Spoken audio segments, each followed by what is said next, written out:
I started my heating and air conditioning business with one van, 0 customers, and $400 in tools. Here is what the first 90 days look like and what nobody's talking about.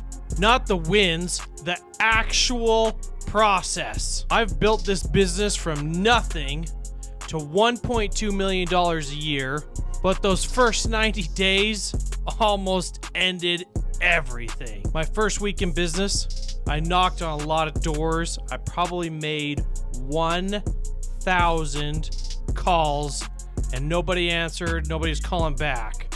Basically, besides effort, had nothing to show for it. My very first job, I made $60. I possibly could have spent more in gas to get there and back than I actually made in the service call. But in month 2 is when everything changed, and I'll tell you exactly what I did. Before I get into the whole story, I want to be clear about who this story is for. This is for the people who have been in business for 10 or so years and they want to scale their business. This is also for the people who are thinking about starting a business. In the beginning, I didn't have anybody telling me what was normal. I didn't know in the beginning if that's just how it was as far as the silence, or if that's the way it's supposed to be. Nobody was talking about this in the very beginning and waiting for their first big contract, their first great employee, their first successful year. Nobody was talking about what it would take before that would eventually work itself out. That's what I'm going to walk you through today. I'm 3rd generation heating and air conditioning, and in some ways I was fortunate enough to have my grandpa and my dad and me when I was 13 on May 28th when school went out. There was no babysitter. You went to work. My grandpa started this business in 1974. Sometimes I went with grandpa, sometimes I went with dad. In week 1, I want you to picture this. I had one van, not $400 worth of tools because they were used. There was no budget, no customers, no contracts, no warm leads. Absolutely nobody was expecting me to show up at their job sites.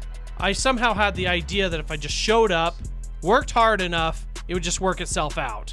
In the beginning, I would make these little flyers and I would go to new job sites, and with 2 nails, I would just pound it a little bit into the stud so they could take the nails back out. But I had my phone number as a little flyer, name, phone number, everything, guaranteed lowest prices. And I just continued, neighborhood after neighborhood, commercial job after commercial job, wherever I could find anything in the cities around me. I'm just driving around. In the beginning, I was given a van for work that I had done, and just to pay off the debt to make it all even. And this thing was old. It was worn out. The paint was chipping off.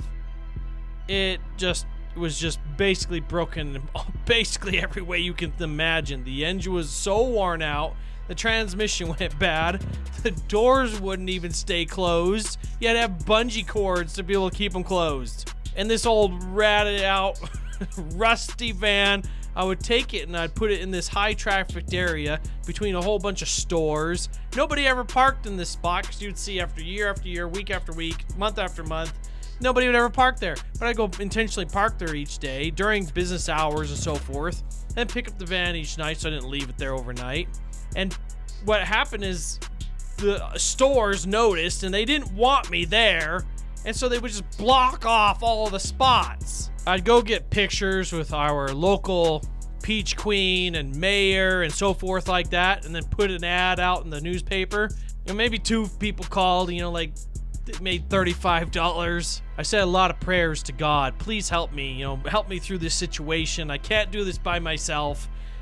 This is so far beyond me.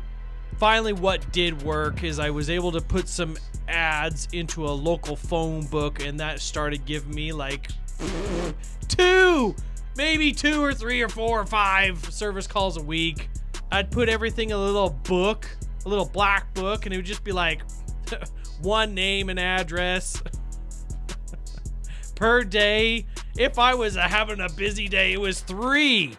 I would go to realtor businesses, and they would tell me when all the realtors were going to be there in a little meeting, and I was absolutely terrified to talk in front of 10 people.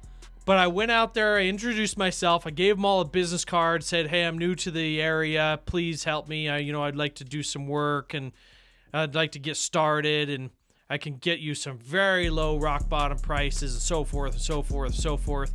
Nobody called. None. Never. Never, never, never. Some people would call every once in a while after you knock on a lot of doors and so forth, and just ask about what's your experience. You're being so new, you're not tested. I have these concerns that you don't have the skills and the knowledge and the resume to be able to finish the jobs and so forth, and they wouldn't be satisfied with my answers. Oh, I've been doing this for bunches of years, and unfortunately, even when I was getting some phone calls, sometimes it just didn't even lead to a sale. One person would seem interested more than the others, but then just never follow through. The practical side of starting a business is way harder than any tech or installer ever thinks that it is. They have no clue. They haven't been down that road for 10 years to even understand what the cost is going to be mentally, physically, spiritually, emotionally, and for all of your relationships. Mostly, it's the mental game that kills most people, but the physical is definitely there.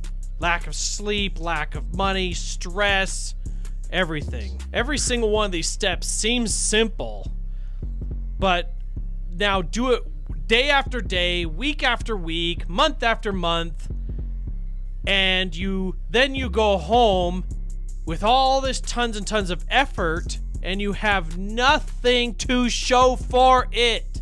No callbacks, no contract, no employees, no work, no money in your account. When you do that kind of math is scary.